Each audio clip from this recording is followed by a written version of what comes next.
spoken when it comes to the fight against corruption, because the fight against corruption is the fight against revenue leakage.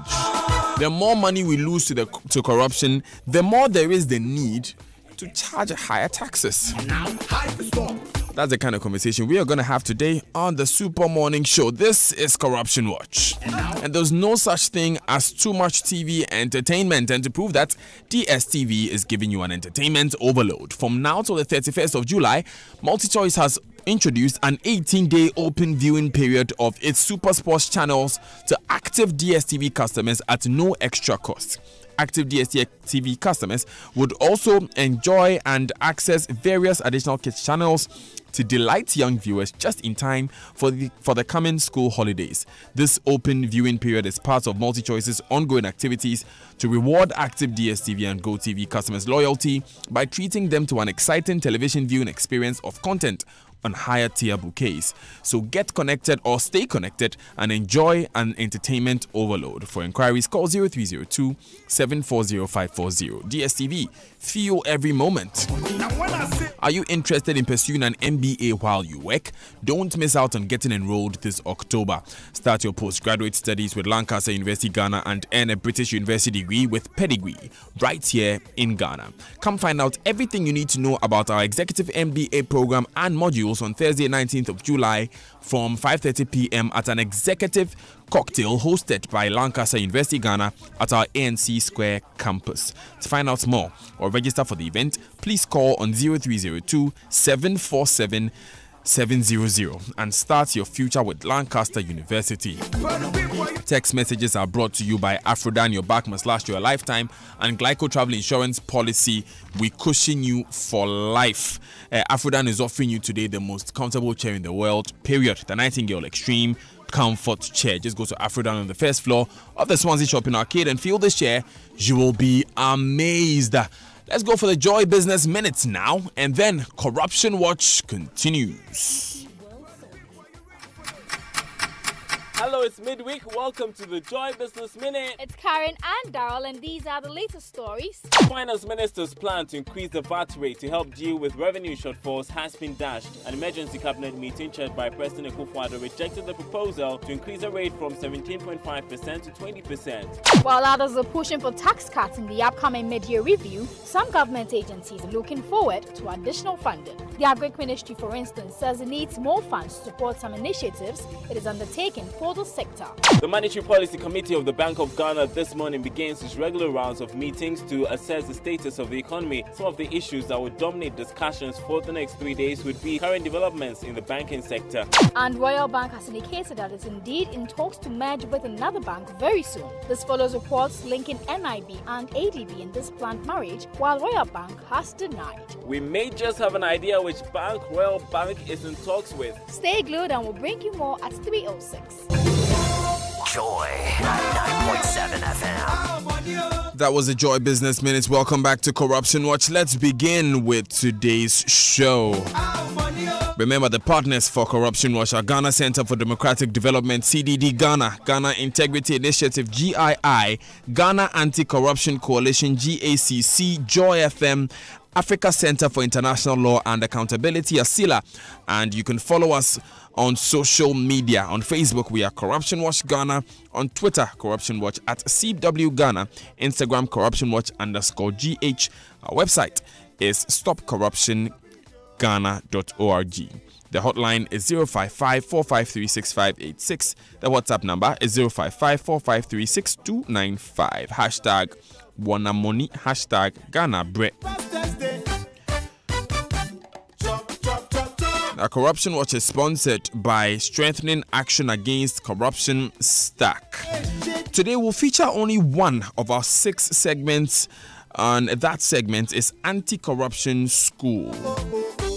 On Anti-Corruption School, we bring you resource persons to share their knowledge of anti-corruption cases we feature on Corruption Watch in order to deepen our understanding of the issues. Today, we will get to understand the progress Ghana is making towards fulfilling its commitment against corruption. In particular, we will examine the commitments Ghana made in London on beneficial ownership in relation to corporate reporting and company governance. public procurement and fiscal transparency, and promoting integrity in Ghana's public institutions. We have assembled a very astute panel. Jacob Tete Ahunu, Program Officer, Ghana Integrity Initiative, GII. Jacob, good morning. Good morning. How's everything? I'm doing great by God's grace.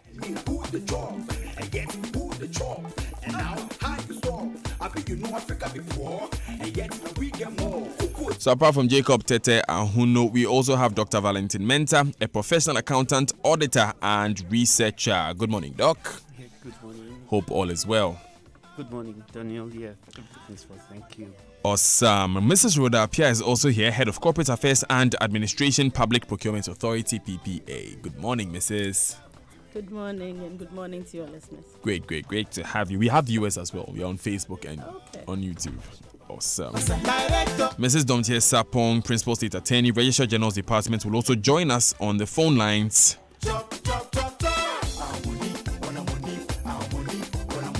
Now, we'll commence the discussions as soon as my colleague Raymond Akwa, who has just been named Finance Minister by Kojo Ponkoba. In-house. Yeah, in-house Finance Minister. So I'll transition to the national one. No, but you know what that makes me, right? That means I'm president. In-house president. No, not automatically. All right then. Now, Raymond, give us a background to the discussion. So during the week, Ghana joined other African countries to commence what's supposed to be the Africa's Union Day Against Corruption. That commemoration actually happened days ago. Local authorities were under the auspices of many civil society organizations, including the Ghana Integrity Initiative, the Ghana chapter of the Transparency International. Also, we know that the AU set aside July 11 as Africa Union Day Against Corruption and dedicated 2018 to the fight against corruption entirely. So even on the observation day of the AU, they were still talking about corruption. Now, this is a recognition that the impact of corruption on the continent's economic development is very visible and cannot be underestimated. I mean, the corruption is not a victimless crime and often affects those who suffer most. That's the vulnerable, the poor people, and the marginalized individuals. This is what Transparency International has been saying. Previously, the EU committed to combating corruption in Africa and ensuring a culture of good governance and rule of law.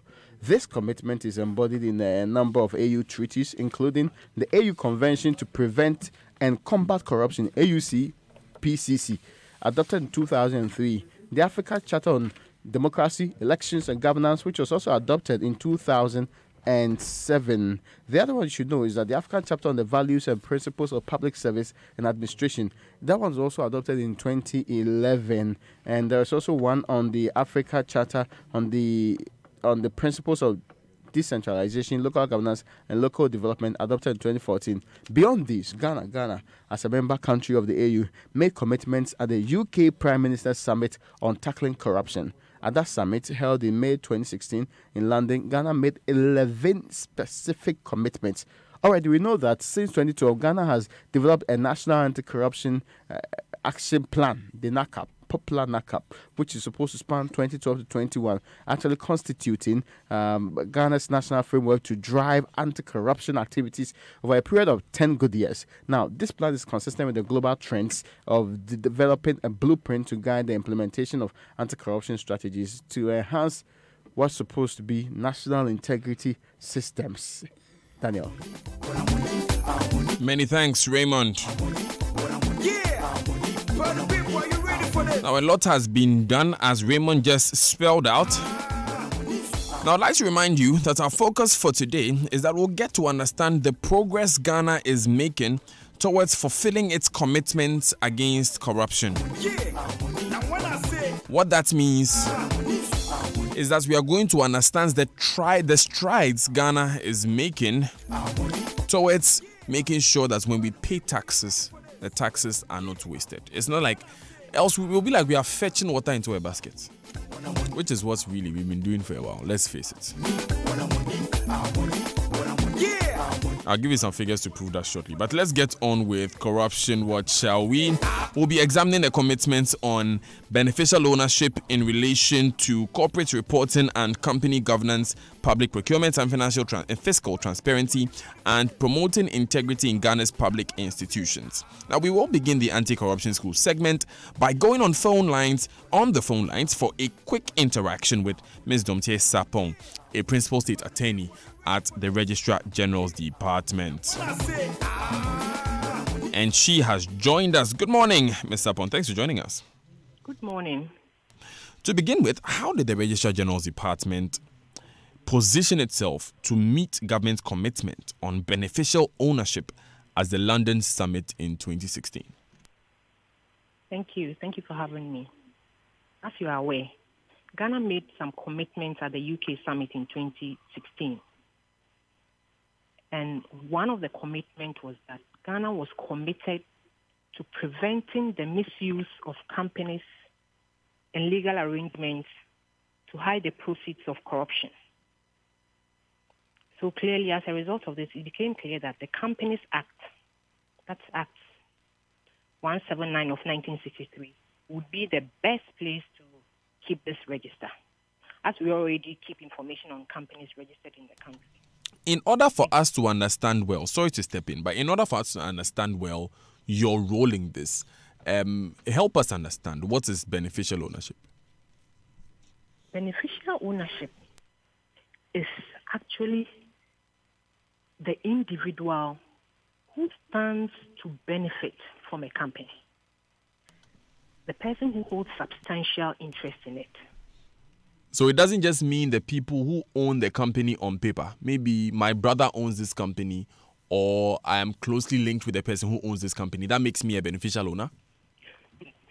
No, it's actually the individual who directly or indirectly ultimately owns it or exercises substantial control over a person or the company itself. Sorry, but someone who actually has substantial economic interest in it or receives substantial economic benefit from the company, whether they are acting together or with other persons, so that it's not just the company, or it's not just the one who is listed on as a subscriber, but it could be that the person who is listed as a subscriber is not the real owner, but then there's someone behind the scenes who actually stands to benefit. So a beneficial owner then is someone who stands to benefit when the company makes a profit? Absolutely. So maybe if there's a minister who has, Minister X, who has colluded in setting up a company, brought someone else to bring it forward to win a contract from his own ministry, and the money comes to him, that makes him a beneficial owner. That's true. That's correct. Awesome. That's true. And that person would even be a politically exposed person. The law that was passed talks about, I'll talk about the law in a minute, but it talks about... Let's go there now. Let's go there. In defining beneficial ownership, take us into the law so that we can get a clear picture. Right. So the act is, the law is the Companies Amendment Act. It was passed in 2016. That is Act 920. What it does is to set up a register and a register of members that would include particulars of the beneficial owner in that register. So it defines it as one who directly or indirectly or ultimately owns or exercises substantial control over a person or the company. You must stand to gain substantially from that company. Okay, so the definition basically is that you stand to gain when the company makes a profit. That's correct, yes. Solid. Or even a transaction can be made on your behalf. Okay. And then you end up making the profit or benefit from that company. Realistically, how do we find these people? I mean, if company X comes to register at the Registrar General's Department, how do we find out that this person somewhere whose name is not on the books is linked to the company? So with the passage of the law, when we look at the current act, the principal enactment, it ended up with a member. When you come to incorporate, it would ask you who is the subscriber, and then you put the name down. But now, with the passage of this law, there's an obligation on you. If you are not the subscriber, you need to let us know whether you are the beneficial owner or not. If you are not the beneficial owner, you have to let us know. And then we'll keep a central register, and that register will be accessible to competent authorities. But then again, Ms. Sapon, if I lie on that sheet, that's it, isn't it? Well, there are sanctions that goes with the law. You sign the document. The law says provide this information, so you have to provide it and then sign it. The company will have to also make sure that when they are submitting it to the registrar of companies, you have two directors signing it. So, therefore, you cannot go ahead and just give just any information. The law applies a penalty and a sanction to it that if you provide false or misleading information, penalty units would apply, or imprisonment, or both. What are the independent checks that we carry out to ensure that the information given us is legit?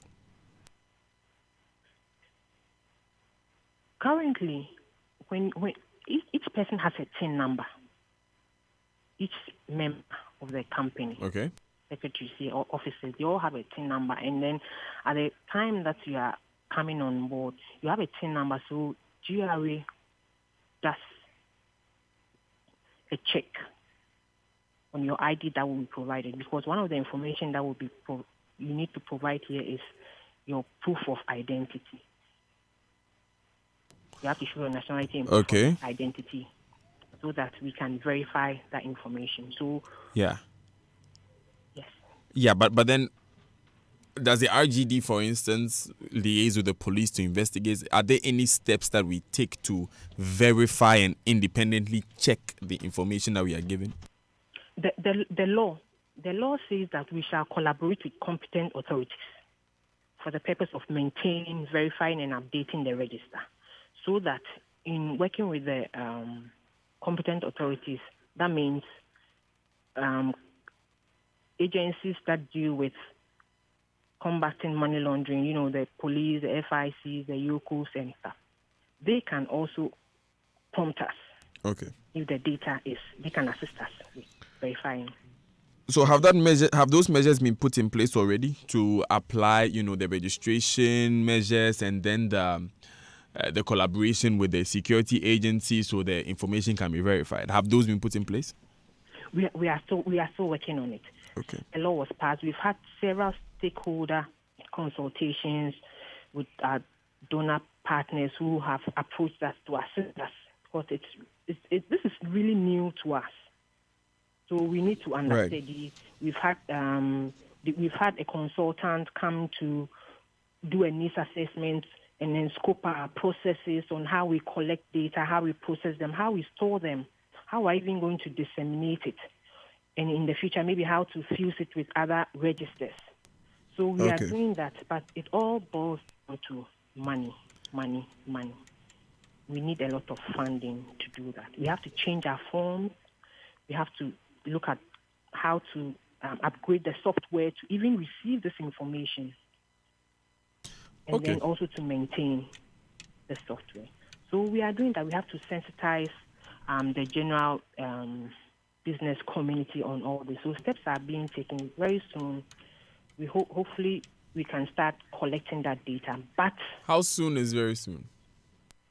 But the law says that the registrar of company needs to keep the central register, and then the companies also need to keep a register of members, so the companies can start collecting that data. Okay. Yes. So how soon is very soon?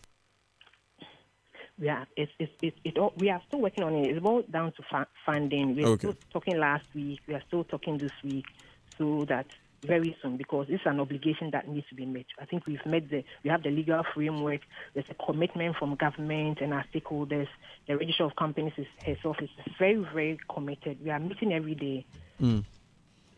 And importantly, the Companies Bill 2018 has received cabinet approval. This beneficial ownership has been incorporated in it.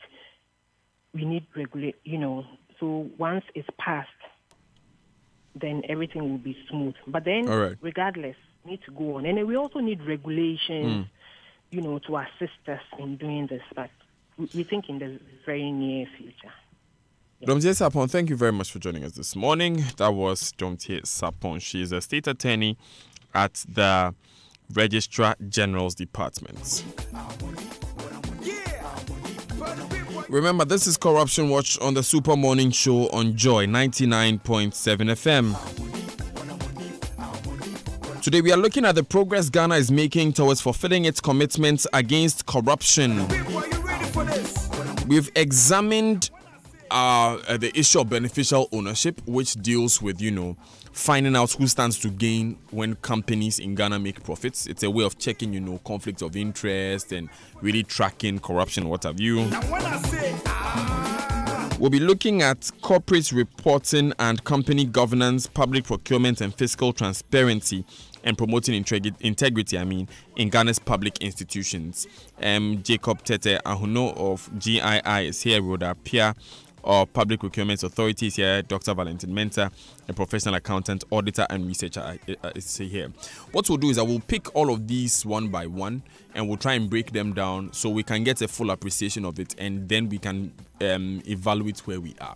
But it's 18 minutes past 9. I'll come to the rest of my guests in the studio after this. Stay with us.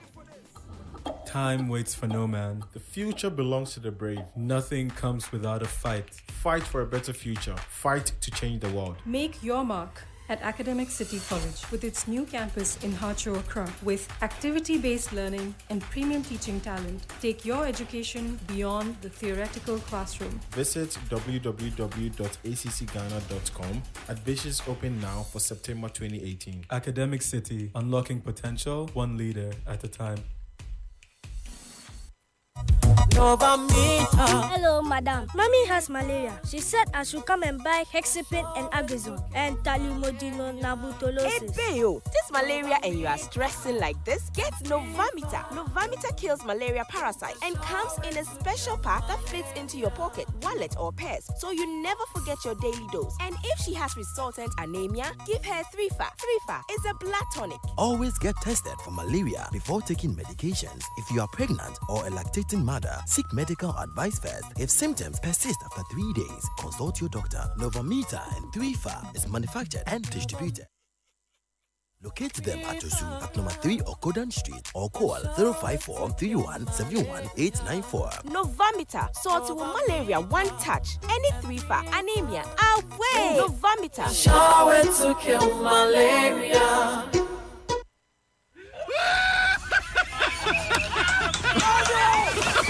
If you swipe your First National Bank Gold or Platinum Visa debit card as much as Kwesi does, you earn so much free money, you too will be laughing all the way to the bank. Earn free money every time you swipe your First National Bank Gold or Platinum Visa debit card. Money does grow on our tray. This is not a promotion. It's a First National Bank thing. Terms, conditions, and rules apply. First National Bank. How can we help you?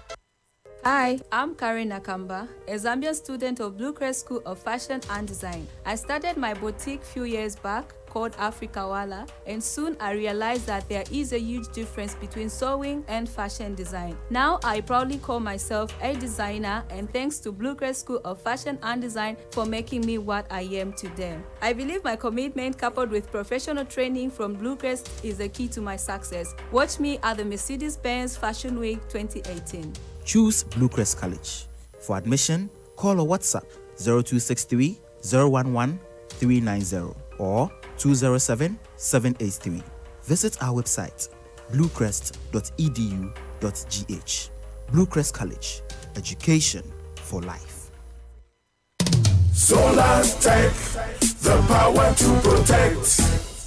Yes! Solartech, your tried and trusted brand, is your total solution to all power problems, whether low voltage, high voltage, power surges, spikes, brownouts, or what have you. Solartech fully protects your valuable equipment. No matter your appliance, we have the perfect Solartech for you. Choose from my tried and trusted range, such as Fridge Guard, TV Guard, High Volt Guard, Multi Guard, AVS 13, AVS 30, AC Guard, Solartech TV Stab, Solartech Fridge Stab, UPS, and Solartech Voltage Stabilizer. Beware of counterfeit Solartech products. Get your genuine Solartech products today at our Abelemkpe office and all our authorized dealers across the country. Contact us at number 10 Yiwa Street, Abelemkpe, or call 0302-761450 or 0302-775106. Solartech, The power to protect. Adum Savings and Loans.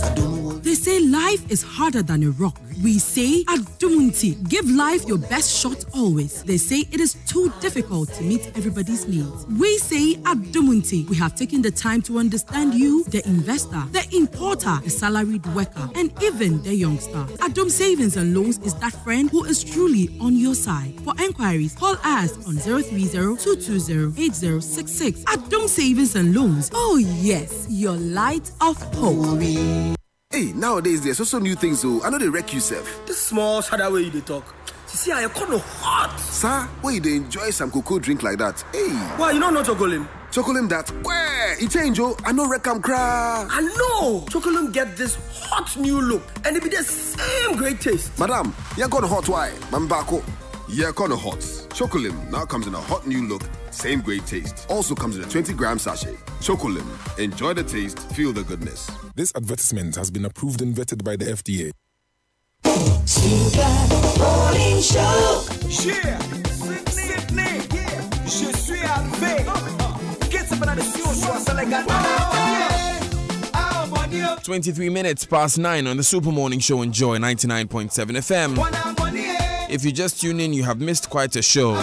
This is Corruption Watch. We've been talking about beneficial ownership, which basically means who stands to gain from a company. Maybe there's a company making a lot of money, it's a minister somewhere who stands to gain. Maybe it's some public official, some politically exposed person who is working behind the scenes to make sure something happens. And all of this is part of the progress that we should be making in fighting against corruption. Our ability to identify these particular persons so that we can fight against corruption, we can save more money in the system. We'll be continuing our discussion shortly with Jacob Ahuno, Dr. Valentin Menta, and Mrs. Rhoda Apia. But travels abroad can be very exciting but full of uncertainties. Have you thought of all the unexpected events that may occur whilst abroad? Every travel is a wonderful experience. Do not be exposed to the unexpected. Get the Glyco travel insurance policy designed to cover travel costs and reduce the risk associated with unexpected events during your international and domestic travels to Europe, the Schengen countries, or anywhere worldwide. The Glyco travel insurance provides cover for medical emergency and hospitalization assistance, among others. Talk to us today on 055-530-5547 or 020-887-6956 and let's help you plan for a peaceful travel abroad. Glyco travel insurance cuts the hassle, all convenience. Glyco Life, we cushion you for life. Now, you work very hard for your money every day, and almost every day you need your money to work even harder for you. Every peso counts. So what if we told you that from Monday 18th June, First National Bank will reward you whenever you use your Visa Debit Gold or Platinum cards for transactions online and on point-of-sale devices? Yes, money does grow on our tree. Too good to be true, huh? Yes, it's too good and it's very true. And it's possible with only one bank in Ghana, First National Bank Ghana. All you need to do is to get your First National Bank Gold or Platinum Visa debit cards ready and start swiping from Monday, June 18 and earn some cool cash rewards in your savings pocket. This is not a promotion, it's a First National Bank thing. First National Bank, how can we help you? It's Corruption Watch on the Super Morning Show on Joy 99.7 FM. Let me begin by speaking with Jacob Ahuno. He is with Ghana Integrity Initiative. Jacob, let's paint this general picture of the commitments that Ghana made in UK in 2016. A bit of trivia for you. This is the same conference that our former president John Mahama went for. Afterwards, he went for a BBC interview and they asked him, have you ever taken a bribe before? Do you remember the answer he gave? So it's just a bit of trivia. It was at that same conference that these commitments were made. Yes. It seems like such a long time ago now. So help us understand. 2 years now. Yeah. But you focus on the three that we are dealing with. What are those commitments and what are they really? Just help us understand them. Thank you very much, Daniel, and thank you to your listeners also. Basically, Ghana made commitments 11 under the UK summit in 2016. But we are focusing basically on 3 areas. One is the beneficial ownership, which we have received some explanation from officials from the Registrar General. And then the second one we are going to be looking at is the public procurement and fiscal transparency. Let me begin with the beneficial ownership. What exactly did we commit to? Well, basically, we said we're going to strengthen the companies bill, which as we speak now, has been, in terms of the drafting, incorporated into it the beneficial ownership, where those who are beneficial owners are supposed to be disclosed by companies when they are, let me say, filing for registration and other form. And again, we were also committed to timely company beneficial ownership information in the extractive industry as well. And this is one area that is a bit dicey.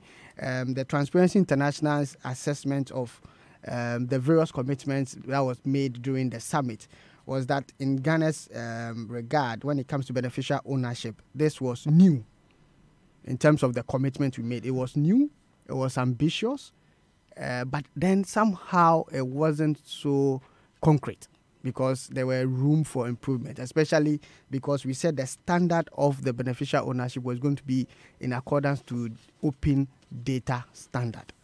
And that means that it's supposed to be free. Everybody should be able to get access to.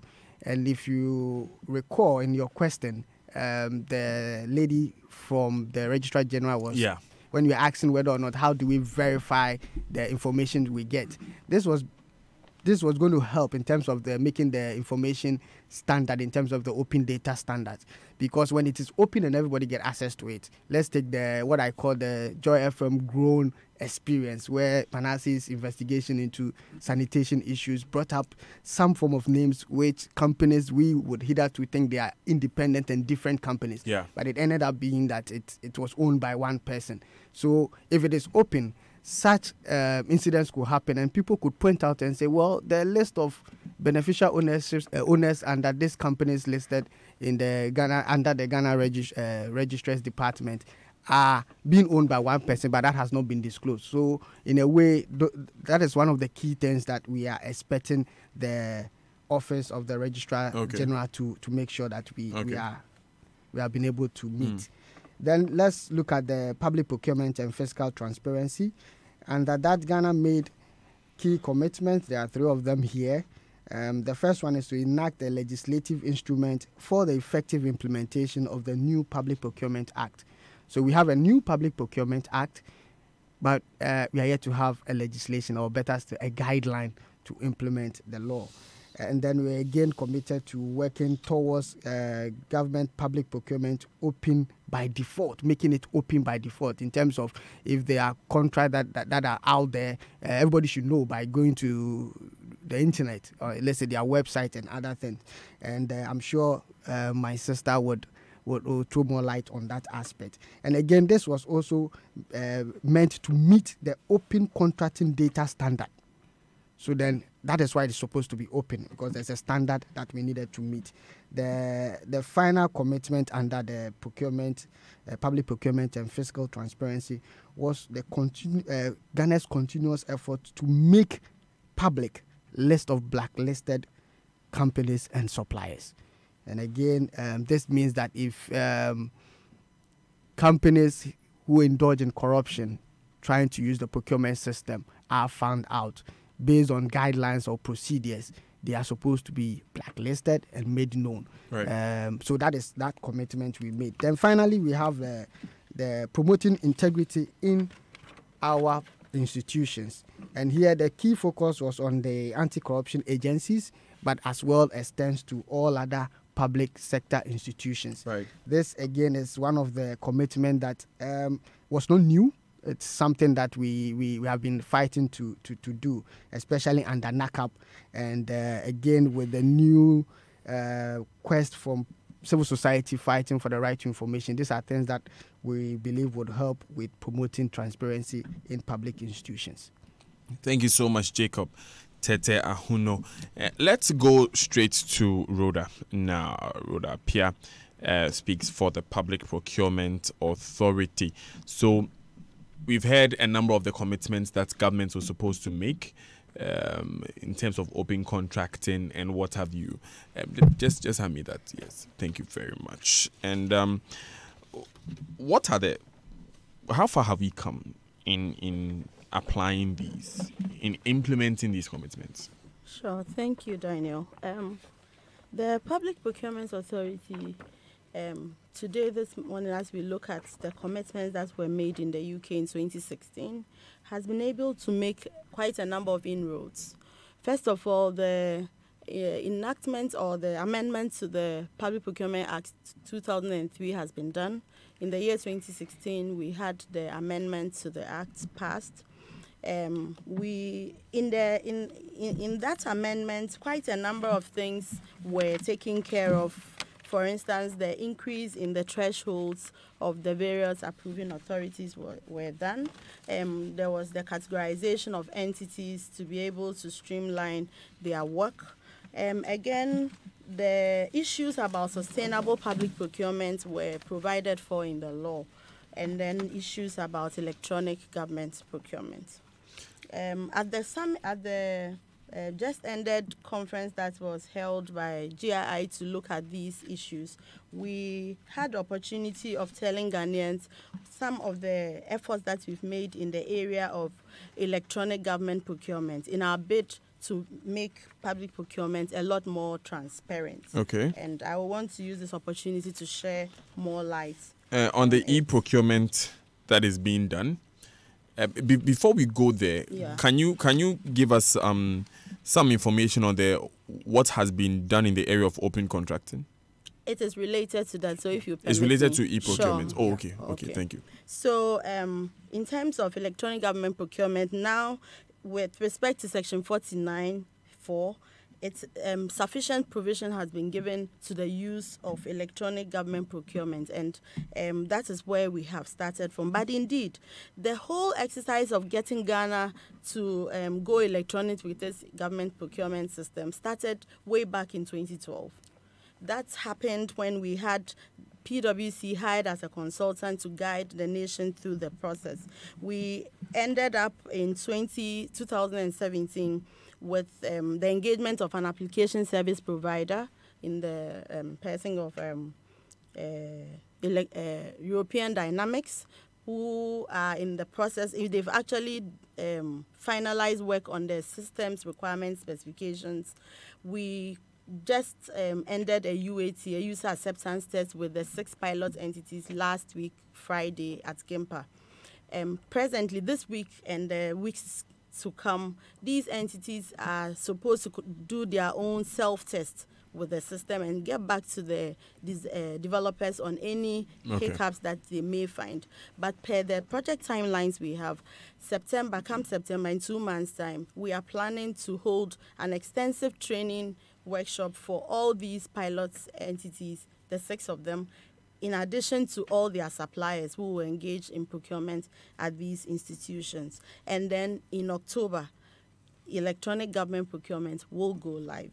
So that is what we've done for all government institutions. No, we will be rolling them in phases. So we'll start with the 6, but in the process of 6 months of pilots, we would be rolling in 40 each month, so that we'll be able to cover a lot more institutions as far as. So you start with 6 in October, and then November you do 40. Yes. December you do 40, and it will continue like that. So we get all the 1,000 and something entities on the system. Well, you have a lot to cover anyway. And in terms of the open data standards, it has been captured in the systems requirements specifications. The authority has been in contact with the open contracting partnership, and they have given us the index or the indices that we need to be able to publish contracts on the system in the standards that have been provided, because these are OCDS standards, and like Jacob mentioned, they should be in a certain format. For now, if you want to know who is winning contracts in Ghana, what the values are, you can find it on PPA's website. It is no secret at all. You visit www.ppagana.org. All contracts pertaining to national competitive tender, restricted tender, sole source, you will find them there. But per the OCDS templates, it may not meet all the fields that they have provided. So the electronic government meaning there's some particular information that the OCD standard would require that is not on the website. Yes. Okay. So as we go it will be made available in that particular form. What practically would the e-government procurement mean for a contractor who is working to any of these agencies? Okay. So first of all, what is going to happen and what we have kickstarted as a precursor to all this is the registration of suppliers on a centralized portal. Yeah, I've done some announcements on that. Yes. Yeah. So effective last month, 11th June, all suppliers, contractors and consultants who so desire to engage in government procurement will have to enlist on this system. And they do that with certain requirements. Some of them are their certificates of commencement, certificates of incorporation, which is acquired from RGD. They are supposed to also upload their SNITS number, their the other requirements, the legal statutory requirements that comes with bidding for government contracts. The idea is to migrate all that data onto the electronic government procurement when we start in October. And what the beauty of all this is that now when you are going to engage in any particular tender, your job is just to enter the tin. All other ancillary requirements that the statutory requirements that are required to really get you to be responsive as far as commercial responsiveness is concerned would just pop up. We have done systems integration with RGD system, with the GRA, so previously you would have had to go to all of these institutions to get documentation. Certificates because there is no way people refuse verifying contracts because they don't bring some of these things. Now it will just pop up when you enter your tin. Exactly. Okay. In fact, we are providing a credible database that even the banks, when they are approached to provide guarantees, can be able to check and ascertain if indeed these are proper and credible firms that they should even go ahead and give securities to bid for contracts and all that. When they are dealing with firms outside, their principals outside the country, your presence on this portal alone will give you sufficient credibility because you will be seen to have been cleared in several ways. So that is going to happen. And then the ultimate job of getting people to know who has won which contract at what price and all that would also be made available. Thanks so much. You speak for Public Procurement Authority. So that covers the PPA's commitments, and we are expecting that by October we will be seeing the beginning of the rollout of the e-government procurement. Okay. We've done the Registrar General's Department when it comes to beneficial ownership. We've dealt with the Public Procurement Authority. The nature of this information, we need to take it in a stepwise manner. So we'll take these important messages. When we come back, I'll be speaking with Dr. Mensah. He'll be educating us on corporate reporting and company governance. And I'll come back for final comments, particularly from Jacob Ahono. This is the Super Morning Show on Joy 99.7 FM with Daniel Dadzie. My friends, this Corruption Watch to be specific. Today we are trying to understand, you see, these conversations are important because these are the things that save us money. If we don't have the conversations now, in 3 months we'll be having conversations about procurement, breaches, and Auditor General's report and other things that may sound fanciful, but really maybe too late. So let's take these messages. When we come back, we'll talk about company reporting and corporate governance. Stay with us. Ago Ghana, new opportunities await you. The time has come for us to embrace all the opportunities that come with making a change, a transformation for good, an evolution for the better. Our parent company has changed its name from Barclays Africa Group Limited to Absa Group Limited. This is the next step in the journey of our brand changing across 12 African markets, subject to regulatory and other approvals. Here's to a global bank with African roots, a business committed to finding local solutions for local challenges. Look out for communications from Absa Group soon. To find out more, visit www.gh.barclaysafrica.com/FAQs.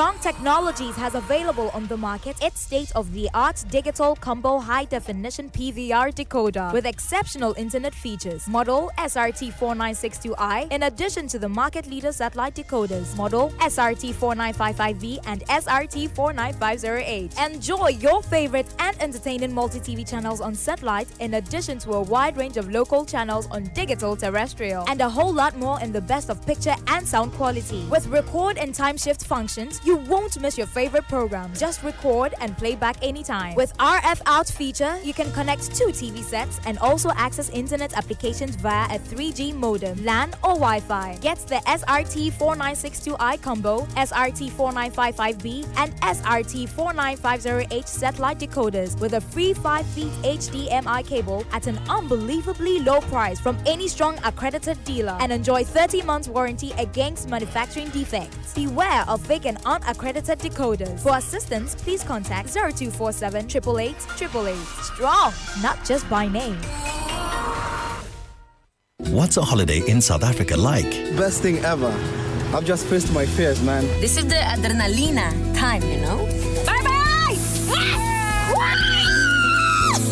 I had so much fun, man. Like, this town is the most beautiful town I've ever been to. But definitely something you have to try, right? Something I have to try, something I have to bring my friends down and try, give it a go. Welcome to South Africa, your own best non-flag ride!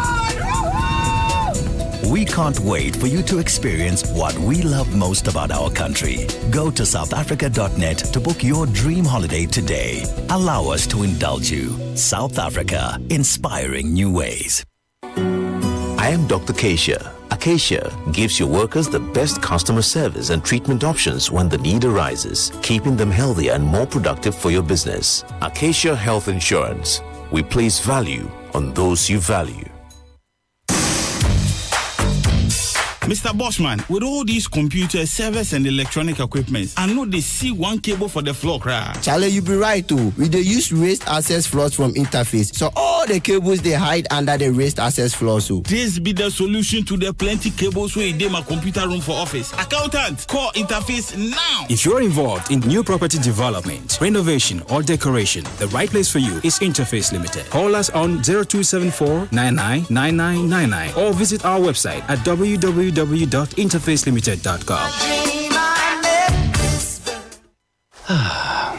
Take a relaxing boat trip down a river or catch the buzz of city life someplace new. Decisions.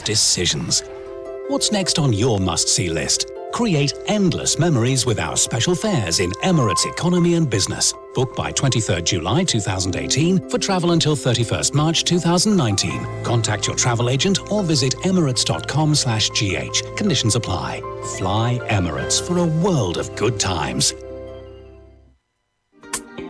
Bibiara wa Malcolm, Luciano le Malcolm, Nofiano ye Malcolm. What are you looking for? Malcolm got it all. Great discount, Dodo. Yamafia so. Best bargains on our days. Everything here is a bargain. High quality, could be a priority. So tell your mom, tell Poppy, tell your actually everybody.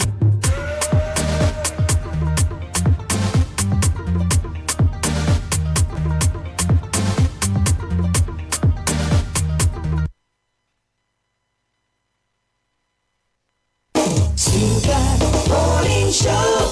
Yeah, Sydney. 14 minutes to the top of the hour here on the Super Morning Show on Joy 99.7 FM. I'm Daniel Dazi. I'm here with Jacob Ahuno of Ghana Integrity Initiative, Rhoda Peer of the Public Procurement Authority, and Dr. Valentin Mensah. He's an auditor and an accountant.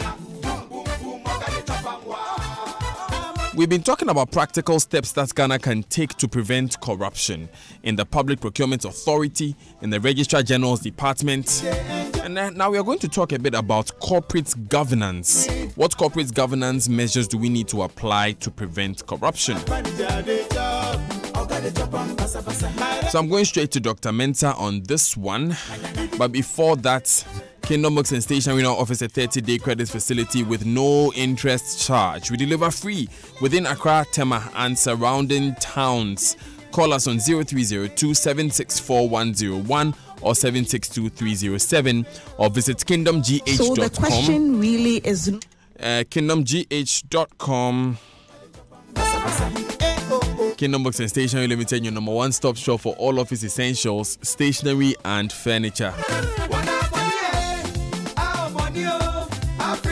Now, our dance is 5 years this July, and so we celebrate it in a 5-city Euro tour, starting from Germany's heartbeat, Berlin, and Prague, Europe's most adored city. They shall add Budapest, Bratislava, and Vienna at only $2,555 from July 27 to August 6. You won't want to miss this 5-star tour. Europe has never been this affordable. Call 055-631-0404 or 020-825-4871 to book now. So, Dr. Mensah, let's begin. Educate us, please, on corporate reporting and company governance. Thank you, Daniel, and thank you to your listeners. By corporate reporting, we are referring to the preparation, presentation, and publication or disclosure of annual reports of companies to their shareholders, who are the owners, and stakeholders, who are the public interested in the activities of the companies. Corporate reporting is important because, unlike sole traders, partnership, and private companies, most of the public companies are owned by shareholders, and the number can range from 100 to thousands, and they are not involved in the day-to-day activities of the business. So most of them do not know what is going on and what the directors that they have appointed to run and control the businesses are doing until the end of the year, when the annual reports are published. Okay. And because of that, there's really legislation, and also we have to follow international financial reporting standards to ensure that the information that we give to the shareholders are reliable, right, and that information that they can rely on to make further investment decisions, as well as the stakeholders who comprise the government authorities, money lenders like banks. They have to get the reliable information.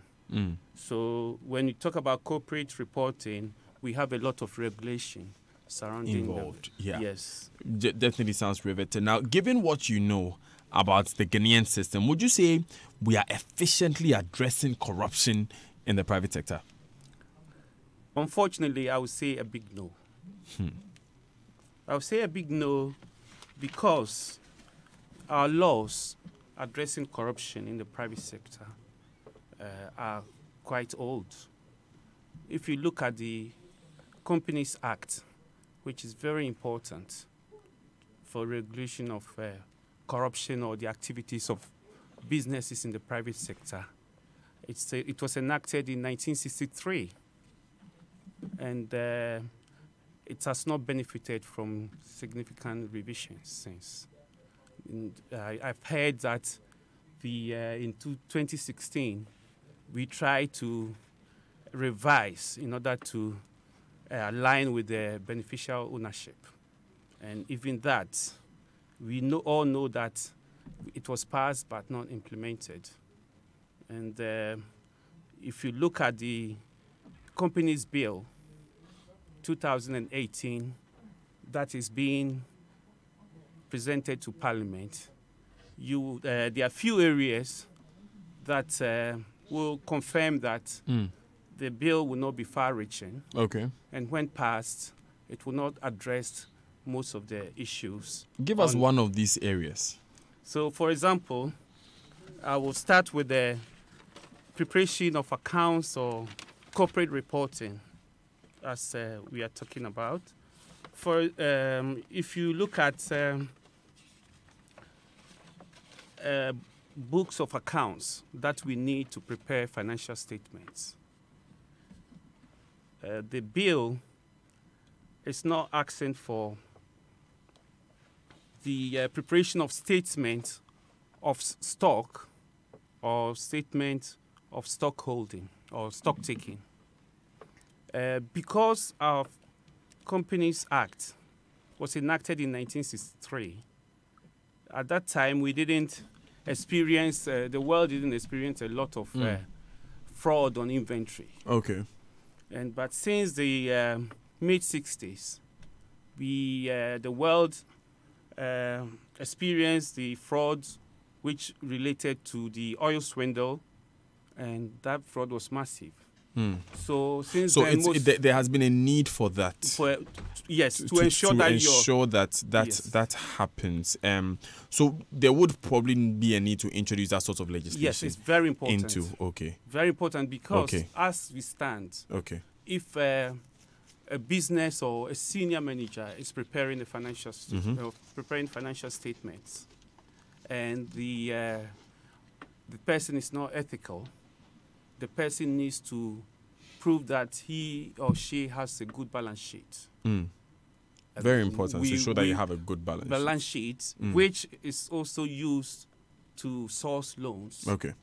There is room for manipulation of the assets, which is the stock. So he can manipulate what he has so that he can get a loan. He can get a loan as well as also even the profit as well, because the stock has a direct effect on profit. Okay. Yes. So unless we tell the companies that you need to keep your statement of stock and statement of stock holding, we cannot control that fraud. Okay. Thank you very much, Valentin Mensah, Dr. Valentin Mensah. Unfortunately, we are so out of time now. So we'll have to wrap up at this point on Corruption Watch and on the Super Morning Show. Kindly reach us on our Corruption Watch hotline 055-453-6586 or on WhatsApp number 055-453-6295. Visit our website stopcorruptionghana.org. Partners for Corruption Watch are Ghana Center for Democratic Development, CDD Ghana, Ghana Integrity Initiative GII, Ghana Anti-Corruption Coalition GACC, Joy FM, and Africa Center for International Law and Accountability, ASILA. The sponsor is Strengthening Action Against Corruption STAC. Astolinks International is a first-class education, travel, and immigration firm.